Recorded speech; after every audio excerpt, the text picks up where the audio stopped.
बपतिस्मा ले लिया, तुम्हारा मोबाइल बपतिस्मा लिया क्या? तो भाई रात को 12 बजे तो भूत आना तय है। आंटी जी दुआ कर दो, कल तो ठीक था, आज फिर बीमार। हाँ, हमको तो तुम्हारे लिए इसीलिए पैदा किया कि तुम्हारा भूत निकालते रहे रोज की रोज, और तुम बीड़ी पर बीड़ी पीते रहना और बीबी को दनादन पीटना, और फिर उसके बाद में बल गर्लफ्रेंड को भी लव यू करना, और मामा पापा का तो बाल नोच के गंजा बना देना। चलेगा क्या? देखो भाईजान, चमत्कार अपने आप में बहुत अच्छा है, यहां तक तो आप पुत्र की समानता में आ गए, परंतु अंदर से जो यीशु अपने पिता की इच्छा पर चलता था, उसके मामले में आपका क्या विचार है? देखो, हम भूतों के आने के दरवाजे बंद करने पर ज्यादा विश्वास करते हैं। नए लोगों का निकालो, पुरानों का कब तक निकालेंगे आप ही बताओ? अरे नए निकलवाए भूत, परंतु पुरानों के अंदर तो हर वक्त उस तो विद्यमान है ना। हम केवल निकालने वाले नहीं हैं। अब तुमको अपना दरवाजा बंद भी तो करना पड़ेगा कि नहीं, जिससे कि भूत लोग आना बंद करें, बीमारी आना बंद हो जाए, समस्या आना बंद हो जाए, कि हम केवल आप कुछ मत करना, बस हम तुम्हारे लिए सब कुछ कर दें। ये नए लोगों के लिए ठीक है, परंतु जो विश्वासी पुराने हो जाते हैं, उनको खोजना है इस मामले में कि परमेश्वर ने हमको धर्मी ठहराया और उसने हमें अपनी महिमा भी दी है। महिमा का आधार हमारी जिंदगी के अंदर में पाया जाने वाला वह फाउंडेशनल मामला है, जहां पर हम यीशु के भाई, यीशु की तरह, जैसे वह कहता है, आए पिता, मेरी इच्छा नहीं तेरी इच्छा पूरी हो जाए, यदि तू चाहे तो ये कटोरा मेरे सामने से हटा सकता है, पर मैं नहीं दबाव दूंगा, तू चाहता है वह, मैं अपने आप से कुछ नहीं करता, जो कुछ भी मैं पिता को करते हुए देखता हूं वही मैं करता हूं। हालेलुया। यहाँ पर हम अपने आत्मिक जीवन में प्रभु के समान बन सकते हैं। 40 साल मन्ना खाते खाते वे पहुंचने वालों में 2 लोगों का नंबर था, 2 कम 40 लाख मर गए। वाई, ऊपर वाले का माल खा के मर गए।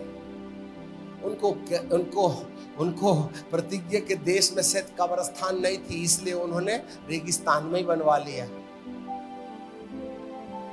एक सारा प्रश्न है संपूर्ण धरती की कलीसिया के लिए, हर याजक के लिए एक संदेश है। निकलना बहुत आसान है, पहुंचेगा कौन? ये 22 लाख में से 2 पहुंचे। आखिर ये खुदा का माल खा खा के गए कहां? आज हम जो अनुग्रह की बात कर रहे हैं, उस अनुग्रह से अनंत जीवन नहीं मिलता। हमें अनुग्रह का उपयोग है वहां तक पहुंचने के लिए जो शर्तें परमेश्वर ने दी है, उन शर्तों को मानना पड़ता है। हालेलुया।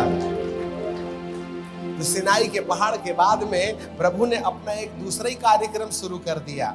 मूसा बाबा को बुलाया, ए बाबू, ये मेरे हिसाब से नहीं चलते ना, मेरे को तुम्हारे हिसाब से चलना है। तो उसमें एक कंडीशन है पहुंचने की। तब मिलाप वाला तंबू बनवा दिया, और मिलाप वाले तंबू के बाद उसने एक याजक नियुक्त कर दिया, और उस याजक को बोला, हारून को मेरे सामने खड़े होने के लिए जो जो कपड़े मैं तुझे बोल रहा हूं, ऐसा वाला सिलवा के उसको पहनाना, और उसके बाद फिर वो मेरे सामने आके खड़े होना चाहिएगा। मैं ऐसी चड्डी बनियान में लोगों को नहीं आने दूंगा अपने मंदिर के अंदर में। उसने पैटर्न बनाया। सबसे पहले बोला, सूक्ष्म सनी का अंडरवियर बनाना, जो कमर से लेकर के जांग तक चिपका हुआ होना चाहिए, जिससे कि कोई तेरा नंगापन न देखने पाए। पहला कपड़ा। दूसरा कपड़ा, उसके ऊपर सूक्ष्म सनी का पूरी बाहों वाला एड़ी और टो भी ढकी रहे। सूक्ष्म सनी का एक सफेद कपड़ा पहनाना। दूसरा कपड़ा, तीसरा कपड़ा घुटने के नीचे तक नीले रंग का एपोद का बागा पहनाना, जिसमें सोने की घंटियां हो और एक अनार एक घंटी, लाल नीला और बैगनी कलर के 3 कलर के अनार के गोल गोल फूल, हर अनार के बाद में घंटी। और जब कभी ये नीला कपड़ा पहन के याजक मेरे सामने जाए तो उसके निचले हिस्से में लगे हुए घंटी से टुन टुन टुन टुन टुन टुन टुन टुन आवाज आते रहना चाहिए, जो हमारे जीवन के द्वारा दी जाने वाली आराधना है। उसके बाद में जांग और कमर के नीचे का दूसरा एपोद का बागा पहनाना, जो 3 रंग का होगा, लाल, नीला, बैगनी, और 3 रंग का ओवरकोट होना चाहिए। इसके बाद में सीने में एक बिल्लस का मोटा कारपेट के समान ताबीज की तरह, जिसमें सोने के खाने में 12 बहुमूल्य पत्थर, जो 12 गोत्रों का प्रतिनिधित्व करता है, उसको सोने की चेन से गले में लटकाना और नीले रिबन से उसको कमर में सोने के हुक में लटका देना। जब याजक झुके तो ये जैसे आपके गले का माला लटकते रहता है, ये ताबीज आपके सीने से अलग ना होने पाए। और उसके कांधे में सुलेमानी मणि में 6 गोत्र के नाम अलग, 6 गोत्र के नाम अलग, दोनों कंधे में पुलिस इंस्पेक्टर के समान सितारा लगा के रखना। उसके बाद में सूक्ष्म सनी की टोपी पहनाना, और सूक्ष्म सनी की टोपी के ऊपर में एक नीले रिबन से, जो पीछे से लेकर सिर के ऊपर से आके माथे पर एक गोल सिक्के के समान सोने का चेन से रिबन से लटकाना, जिसमें लिखा हुआ है होली फॉर गॉड, है परमेश्वर के लिए पवित्र। तब जाके मेरे सामने आना। हालेलुया। इतनी ड्रेस पहनने को तैयार हो तो तुम परमेश्वर के सामने खड़े हो सकते। यदि तुम ये ड्रेस नहीं पहने हैं तो चंगाई लेके घर जाओ, मरने के बाद नीचे जाना। और यदि तुम्हें अनंत जीवन चाहिए, हे मेरे यीशु आकर के तुमको अपने पिता के सन्मुख खड़े होने लायक समझे, तो अंडरवियर से लेकर टोपी के ऊपर नीले रिबन में सोने के सिक्के पर यह लिखा रहना चाहिए कि यह यहोवा के लिए पवित्र है। तब जाके प्रभु कहेगा ये मेरा याजक है। हालेलुया। इतना समझाने के लिए कम से कम 1.5 महीने लगेगा। बोलो तो शुरू करें। पर आज आपके साथ अत्याचार नहीं करेंगे, हमारी भी घड़ी तेज चल रही है ना। क्या ये वस्त्र हमारे पास है? हमें क्या खोजना है? हमें यही वस्त्र खोजना है। और अंडरवियर के मामले में तो ऐसा कह दिया कि यदि कोई याजक अंडरवियर पहने बिना ऊपर के गाउन पर गाउन लटका के आ जावे तो उसको मेरी उपस्थिति पर आने का अधिकार नहीं है, वरन ऐसा व्यक्ति मार डाला जावे।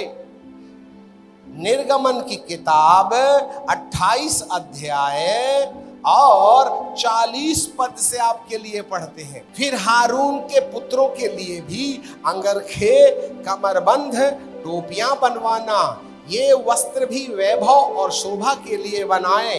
अपने भाई हारून और उसके पुत्र को यही वस्त्र पहनाकर उनका अभिषेक करना कि वे मेरे लिए याजक का काम करें। उन्हें सूक्ष्म सनी के कपड़े की जांघिया, अंडरवियर शर्माओ मत, अंडरवियर जांघिया बनवाकर, जिससे उनका तन, गुप्त अंग ढका रहे और वे कमर से जांग तक की हो। और जब कभी हारून और उसके पुत्र मिलाप वाले तंबू में प्रवेश करें और पवित्र स्थान की सेवा टहल करें तो वेदी के पास जाएं, तब वे सब जांघिया पहने रहें, ना हो कि वे पापी ठहरे और मर जाएं। यह हारून के लिए और उसके बाद उसके वंश के लिए सदा की विधि ठहरे। अर्थात हारून के बाद धरती पर जो भी याजक होकर के परमेश्वर के सन्मुख जाए तो उसको अंदरूनी मामले में सूक्ष्म सनी का कपड़ा पहन के रखना चाहिए, जो दिखता नहीं है।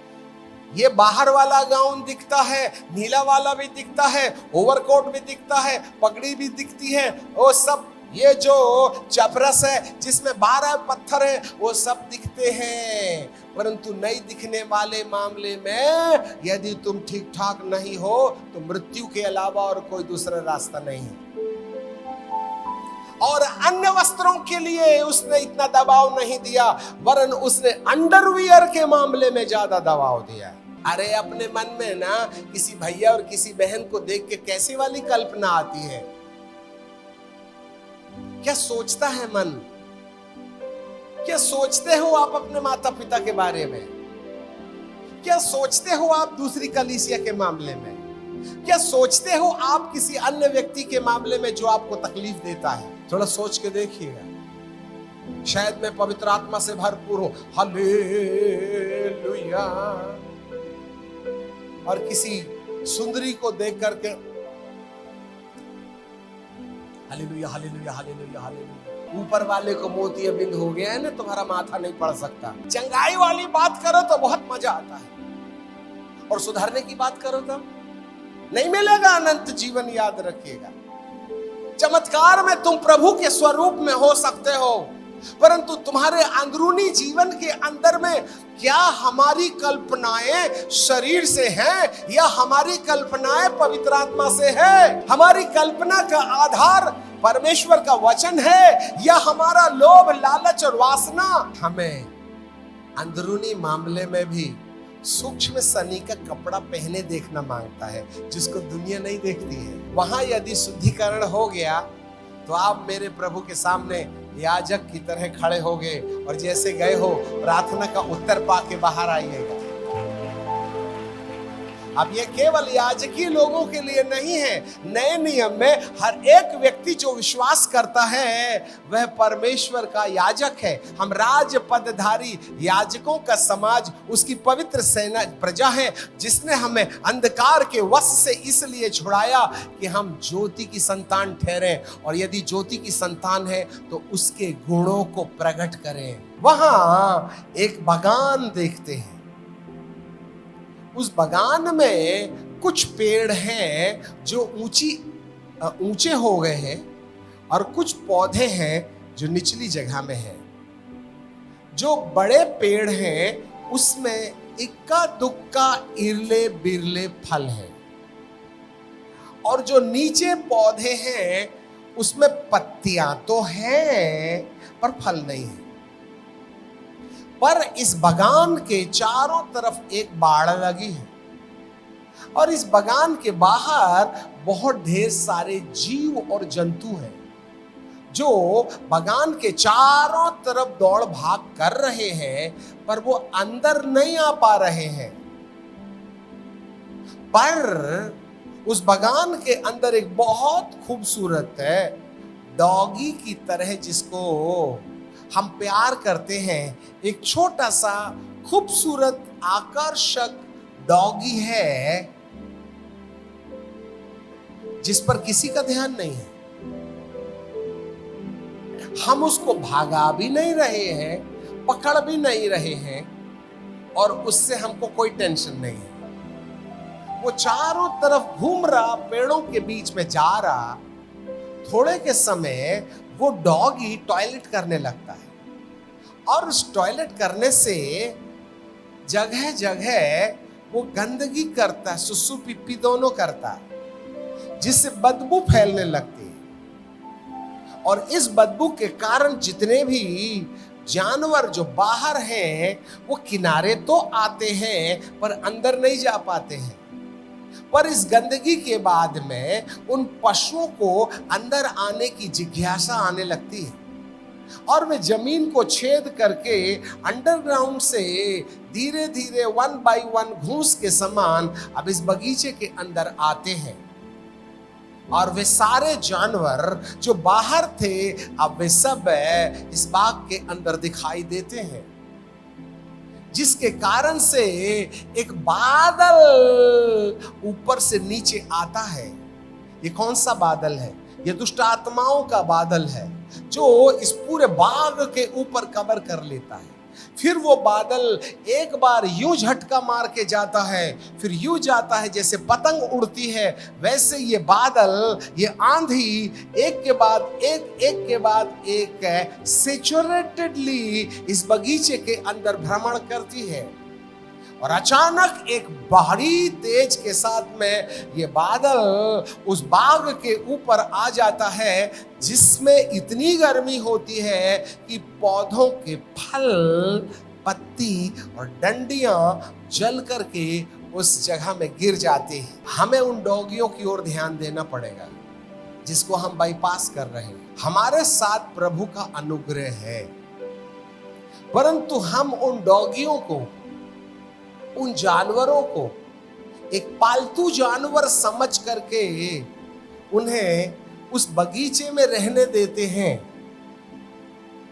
अब वो क्या है? लोभ हो सकता है, लालच हो सकती है, पॉपुलैरिटी हो सकती है, मेवाद हो सकता है, सेक्सुअल इमोरलिटी हो सकती है, मोबाइल का अपराध हो सकता है, स्पिरिचुअल प्राइड है, आत्मिक घमंड है, I am the great man of God.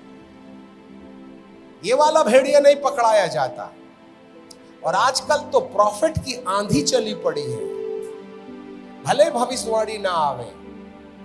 ये जो मामला है जिसमें इंसान खुदा को महत्व देने के बजाय हम सेल्फ एग्जिस्टेंस में अपनी पॉपुलैरिटी का ध्यान देने लगते हैं। ये विश्व के हर कोने के अंदर में, याजकों के अंदर और कलीसियाओं के अंदर देखा जाता है। इस मैं नाम के भेड़िए को जो डॉगी का रूप लेकर के अंदर है, वो पकड़ में नहीं आ रहा है और वो धीरे धीरे हर जगह में टॉयलेट कर रहा है और उससे बगीचे के बीच में बदबू आ रही है। और ये बदबू बाहर रहने वाली दुष्ट आत्माओं को कलीसिया के अंदर आने के लिए इनविटेशन दे रही है। और इस कारण से कुछ जानवर जमीन को छेद करते हुए बाढ़ को नुकसान पहुंचाए बिना अंदर ही अंदर चूहे की तरह बगीचे के भीतर घुस जाते हैं और वे उस आसमान में दुष्ट आत्माओं के बादल को मजबूर कर रहे हैं कि वो आए और अपनी गर्मी से इस कलीसिया के पत्तों को, फलों को झड़ा दे। और वो बादल भी आता है और यूं एक साथ नहीं, जाके फिर वापस आता, फिर जाता, फिर वापस आता, फिर जाता, फिर वापस आता। ये वन इंस्टॉलमेंट एक्सपीरियंस नहीं है। जब वो सैचुरेटेडली अपनी जड़ें जमा देता है, तब अचानक एक गर्म हवा के रूप में पूरा की पूरा बादल इस बगीचे के ऊपर समा जाता है और उसमें इतनी गर्मी रहती है कि पत्तियां जल जल के झुलस के नीचे गिर जाती हैं और डंठल गिर जाते हैं, पेड़ गिर जाते हैं, फल गिर जाते हैं। अब केवल सूखे पेड़ खड़े हुए और एक ईश्वरीय व्यक्ति सामने खड़ा होता है। एक और वह जले और वीरान बगीचे को देखता है, फिर वह भविष्यवक्ता को देखता है, फिर वो बगान को देखता है, फिर वो भविष्यवक्ता को देखता है। कहता कुछ नहीं है। इस इशारे से पवित्र आत्मा भविष्यवक्ता का ध्यान केंद्रित कर रहे हैं। ये खड़े हुए पेड़ डालियां तो हैं, पर इनके फल और पत्ती खत्म हो गए। ये दुष्टता का वह प्रभाव है जो आज है या हो सकता है भविष्य में। हम नामधारी मसीही बन जाएंगे। हम अन्य जाति से अपना सब कुछ छोड़ करके आए और केवल चमत्कार को नमस्कार करके चले गए और अंडरवियर पर ध्यान नहीं दिए। यही वह डॉगी है जो अंडरवियर रहित दशा में हमारे जीवन पर एक के बाद एक अन्य दुष्ट आत्माओं को बाहर से अंदर आने के लिए अनुमति देता है। यहां चैप्टर क्लोज हुआ। स्वर्गदूत ने कहा, अब इस वीरान जंगल को मत देख, एपिसोड बदलता है। अब फिर से वही जंगल दिखाई देता है। अब वो बाग नहीं रह गया और वहां एक श्वेत बादल आकर के टिक जाता है। सबसे पहले तो उन बड़े पेड़ों के ऊपर टिकता है और वहां फिर वर्षा होने लगती है। पहला बादल मध्य आकाश का था, ये दूसरा बादल तीसरे आसमान का है। और इस बादल ने उन बड़े पेड़ों के ऊपर में साया करके उनके ऊपर में पानी बरसाना शुरू किया और वे उनमें से पत्ते निकलने लगेंगे। और ये पानी जब नीचे जाएगा तो जिस डॉगी ने चिचरी करके करके पत्ते सड़ गए हैं, उसको ये पानी बहा के जैसे बरसात में कचरा पत्ती बहते हैं ना, ये पानी नीचे की जमीन से सारे टॉयलेट को, कचरे को, पत्ती को, गिरी हुई डालों को अपने साथ बहा करके दूर ले जाता है। तब इन पौधों में नई कोपलें आने लगती हैं। ये फल जो 2-4 थे उसमें पत्ती कम, फल ज्यादा दिखाई देते हैं। और जो पत्ती सहित पेड़ थे जिसमें केवल पत्तियां थीं, अब उसमें फल ज्यादा है और पत्तियां कम हैं। ऐसा वाला भारी वर्षा बादल का दिखाई देता है। Hallelujah, praise the Lord.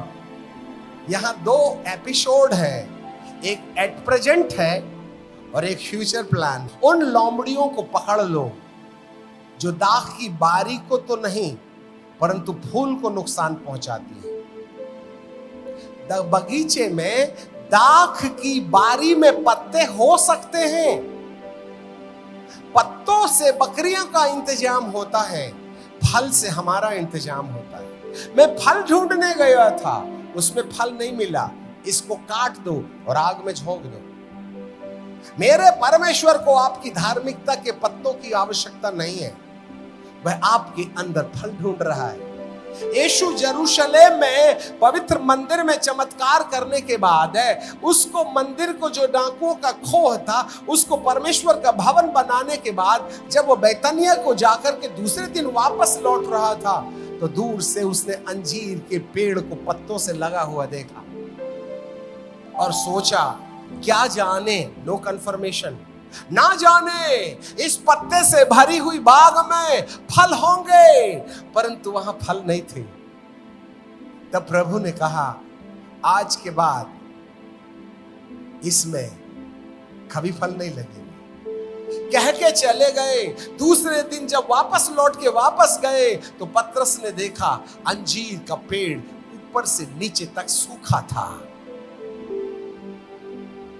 पतरस ने कहा हे प्रभु, जिसको तूने श्राप दिया था देख वह जड़ तक सूख गया। प्रभु ने कुछ नहीं बोला। यहां पवित्र आत्मा कहते हैं मैंने नहीं श्रापा, I am not going to curse my own people. मैं श्राप नहीं देता। तो बगीचे का पेड़ क्यों सूखा? वह इसलिए नहीं सूखा कि मैंने कहा कि आज से तुझ पर फल नहीं लगेंगे, पर वो इसलिए सूख गया कि जब मैं आया था ना तो तुझ में फल होना चाहिए था, फल नहीं है। इस कारण से तूने जो न्याय कमाया है कि तू सूख गया। मैं तुझे श्रापित नहीं ठहराया, तेरा फल का नहीं रहना तुझे श्रापित ठहराता है, इसलिए तू सूख गया। अच्छा हुआ कि प्रभु आज आए नहीं है हमारे पत्ते की बगिया में फल ढूंढने। एक दिन वो जरूर आएगा, वह फल देखेगा। और यदि फल नहीं मिले तो वह आपका गाउन नहीं देखेगा, आपका नीला बागा नहीं देखेगा, आपका एफोद का बागा नहीं देखेगा, वह आपका मुकुट नहीं देखेगा, आपका नीला रिबन नहीं देखेगा, वह अंडरवियर देखेगा तुमने अंडरवियर पहना है या नहीं। वह हमारे अंदरूनी मामले में देखेगा तुम अंदर से ठीक ठाक हो कि नहीं। यदि आपने अंडरवियर नहीं पहनने की गलती की तो लिखा है ये रीति सदा की होगी कि वो मेरे सामने मर जाएगा।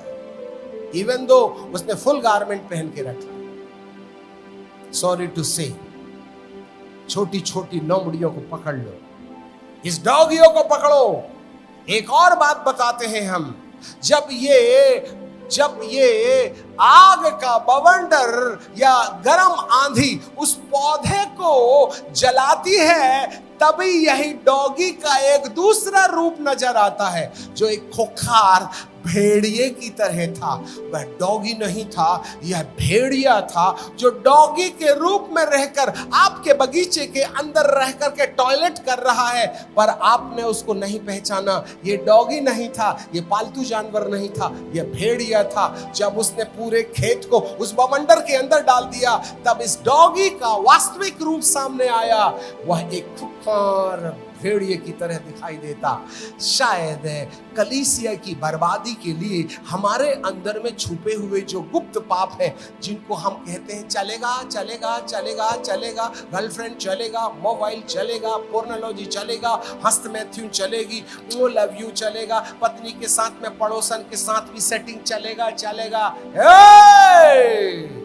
खबरदार, नहीं चलेगा मतलब नहीं चलेगा।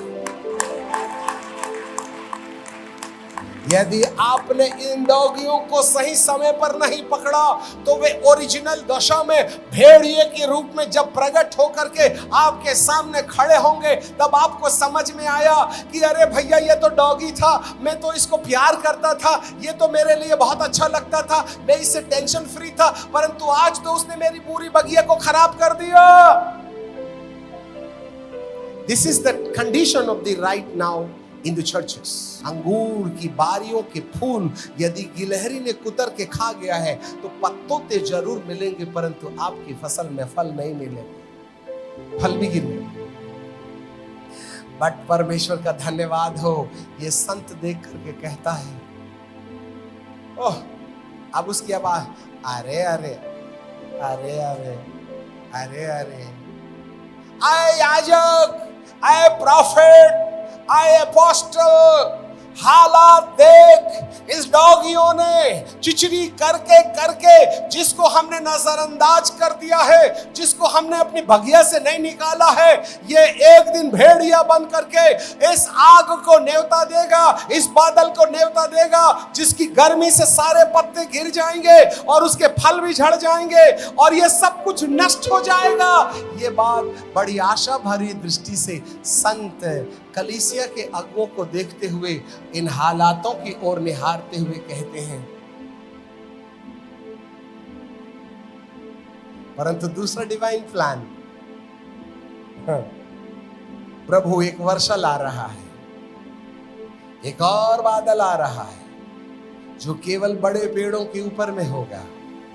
और बड़े पेड़ों के ऊपर यह संदेश लीडरों के लिए, यदि अगुवे लोग घुटने में बैठ करके अपने नए बादल की उम्मीद में परमेश्वर के चरणों में ठहर कर आत्मिक युद्ध लड़ने तैयार हो जाएं, अपनी वास्तविक बुलाहट को खोजने के लिए तैयार हो जाएं, तब वर्षा पहले बड़े पेड़ों में होगी और उनसे पानी घिर करके छोटे डंडी समान पौधों के बीच में जितना भी टॉयलेट है, कचरे हैं, पत्तियां हैं, डंठल है, उसको बहा बहा करके बाग से बाहर ले जाएगा। कलीसिया में जागृति नहीं आएगी।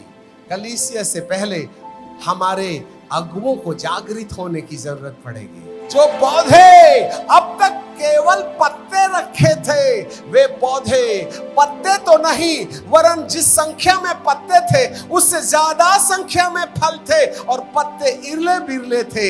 ऐसा समय आ रहा है जब कलीसिया के अंदर ये धार्मिकता के पत्ते, संस्कार के पत्ते, नमस्कार के पत्ते, अमके पत्ते, ढमके पत्ते साफ बोल करके हम आपका दिमाग खराब नहीं करना चाहते हैं, परंतु हर जगह फल, प्रेम, आनंद, मेल, धीरज, कृपा, भलाई, विश्वास, नम्रता और संयम की आचरण के फल कलीसिया में दिखाई देने लगेंगे।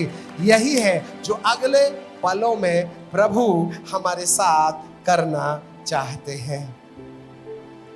That is called the end time revival. यीशु के आने से पहले पत्तों का झड़ना तय है। यदि आप मुझसे नाराज ना हो, तो आने वाले दिनों में इस प्रांत पर दुखदाई घटनाएं हमारे पत्तों को झड़ाने का प्रयास करेंगी, और ऐसा होना तय है। यदि समय पर यदि इस प्रांत की कलीसियाओं ने, अगुओं ने अपना मन सुधारने का प्रयास नहीं किया, तो ये जो भीड़ भड़क्का है ना, ज्यादा समय नहीं टिकेगा। इसमें केवल वो लोग जो फल पर ध्यान दे रहे हैं, और अब परमेश्वर कलीसिया को अपग्रेड करना चाहता है। पत्तों से भरे हुए बाग को फलों से भरे हुए बाग में वो बदलना चाहता है। इससे पहले कि फलों से भरा हुआ बाग हो, पत्तों का झड़ना एक अच्छा संकेत नहीं। हालेलुया।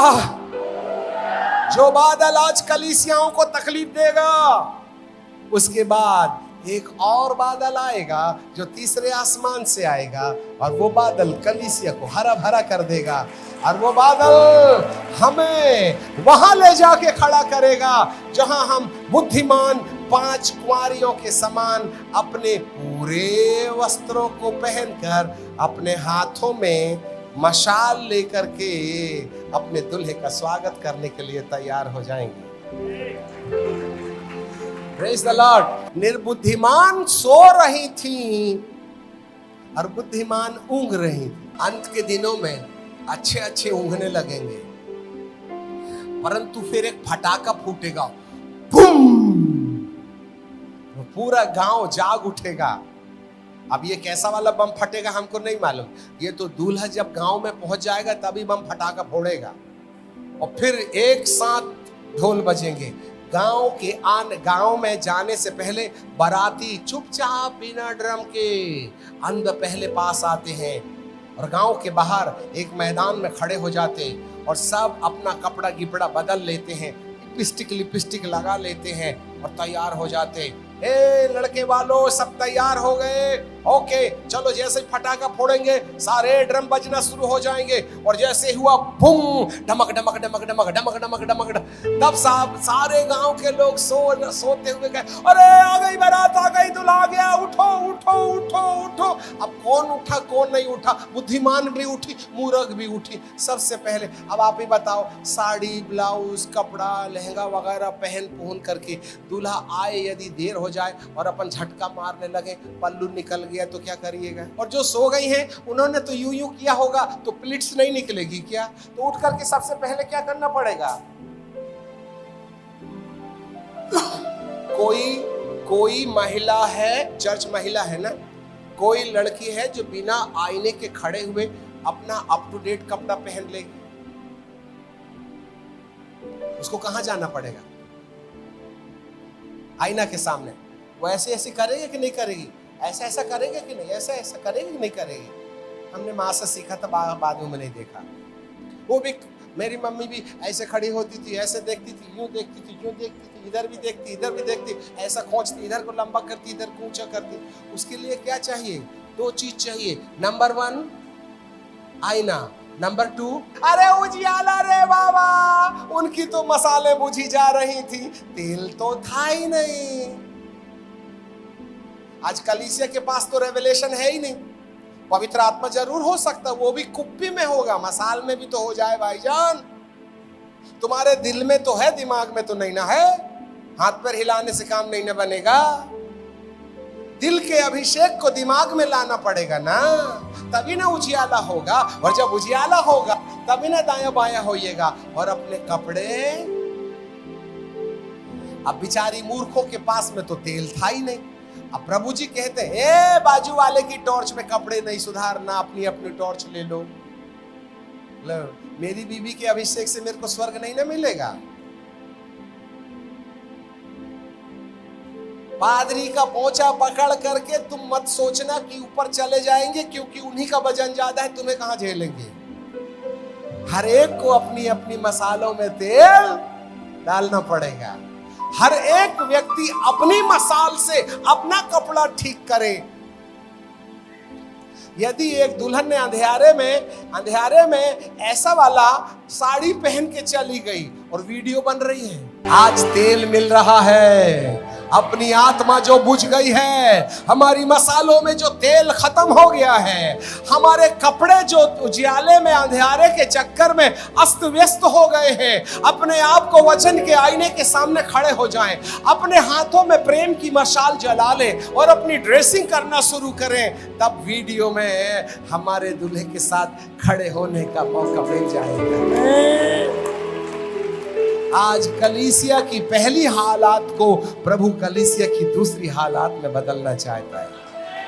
आओ हम ऊँघने वाली आत्मा को, आओ हम सोने वाली आत्मा को अपने अंदर से ललकार करके कहें कि आपकी मसाल में तेल रहे, कुप्पी से निकालो और मसाल में डाल दो और इस बुझती हुई मसाल को आग में जला लो।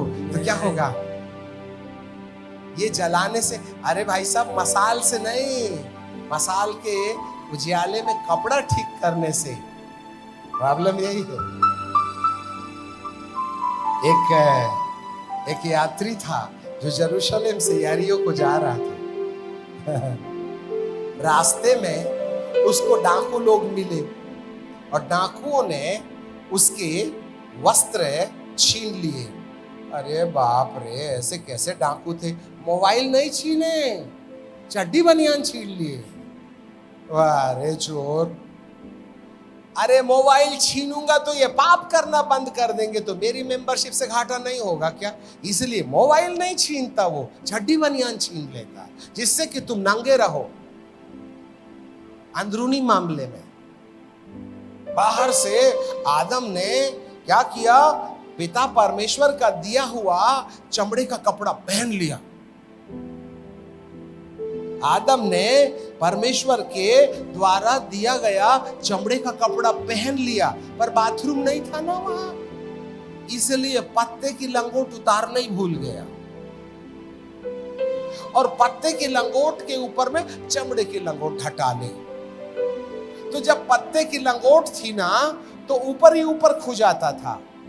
अब उसके ऊपर चमड़े की लंगोट लगा लिया तो अंदर से खुजाता। हमने धार्मिकता यीशु की ले ली। ये वो चमड़े का कपड़ा है, ग्रेस ऑफ जीसस, पर तुम्हारे अंदर तो पुरानी आदत गई नहीं। अब अंजीर के पत्ते की लंगोट को गोरे गोरे चमड़े में थोड़ा रगड़ के रखोगे ना, तो खुजली शुरू कर देता है। हमारा डीएनए नहीं ना बदला है। हमने बपतिस्मा ले लिए पर बीड़ी तो नहीं ना छूटी। हम बपतिस्मा ले लिए, पत्नी के साथ ढुसुम ढुसुम तो बंद नहीं ना हुआ है। हम प्रभु में आ गए, परंतु दुनिया तो माथे में बैठी। यही है लंगोट। ऊपर से नल्ला क्रिश्चियन, बड़ा उच्च विश्वासी, पहले ऊपर ही ऊपर खुजाते थे, आजकल जेब में हाथ डाल के खुजाते। प्रॉब्लम तो है ना, अरे चमड़े में चुभन हो रही है कि नहीं, तो फायदा क्या है दुनिया देख के तुमको? खुजली तो अंदर है। आज कलीसिया को अंदर चमड़े में पुराने डीएनए की, हेरिडिटी की जो पत्ते की लंगोट है, जिसको हम उतारना भूल गए, वो खुजली देती है। बाहर से हम विश्वासी दिखते, परंतु अंदर का खेल पूरा गड़बड़ है। और प्रभु अंडरवियर देख रहे हैं। कब ये समझ में आएगी? जब मसाल में तेल होगा, नंबर 2, और साथ में आईना भी होना चाहिए और मसाल भी होना चाहिए। मसाल देगा उजियाला और परमेश्वर का वचन तुम्हारी हरकतों के बारे में बताएगा कि इधर ऊंचा हो गया है, इधर नीचे हो गया है, इसको इधर खींचो, इसको यूं करो, तभी ना ब्यूटीफुल लगोगी।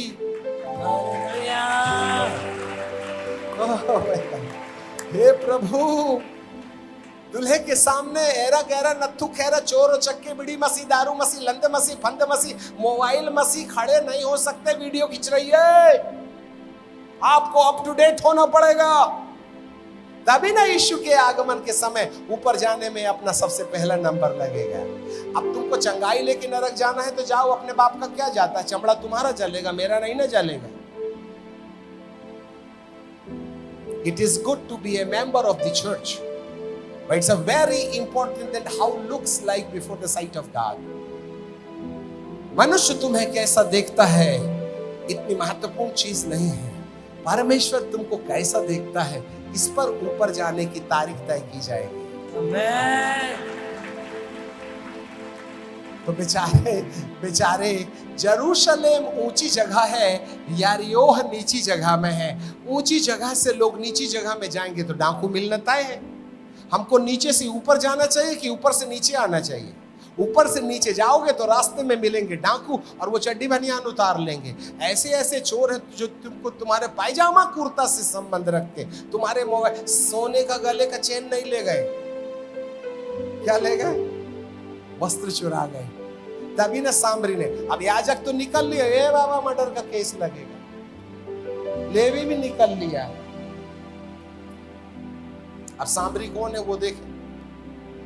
पहले गधे से उतरो, अपनी सीट में उसको लेटाओ, उसमें कोई पलंग नहीं ना है, चित्ता लेटाएंगे तो कमर टूट जाएगी, औंधा लेटाओ ना, तभी ना बेचारा लेटे लेटे जाएगा भटिहारे के पास।